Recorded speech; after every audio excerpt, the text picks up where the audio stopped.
নেতা আছে এদেরকে, আরবের যে নেতারা আছে এদেরকে বিগত 70 বছর ধরে এরা যা যা করেছে এর উত্তর দিতে হবে, জবাব দিতেই হবে, কোনো উপায় নাই। আমাদেরকেও দিতে হবে, প্রত্যেক রাষ্ট্রপ্রধানকে দেওয়া লাগবে, যে লিখতে পারতো লিখে নাই তাকে দেওয়া লাগবে, যে বলতে পারতো বলে নাই তাকেও দেওয়া লাগবে, যার অস্ত্র দেওয়ার ক্ষমতা ছিল দেয় নাই তাকেও বলা লাগবে, যার মিলিটারি পাওয়ার ছিল সে চাইলে ওখানে ইন্টারভেন করতে পারতো সে করে নাই তাকেও বলতে হবে।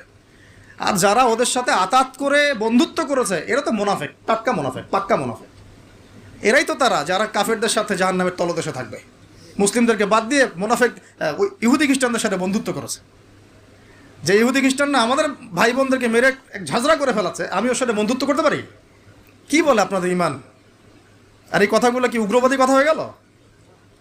না, এগুলো সত্যি কথা। আর সত্যি কথা বলার পরে কি হবে সেটা তো দেখার দরকার নেই, আল্লাহর কাছে আমাকে জবাব দিতে হবে, এটাই আমার ফিকির।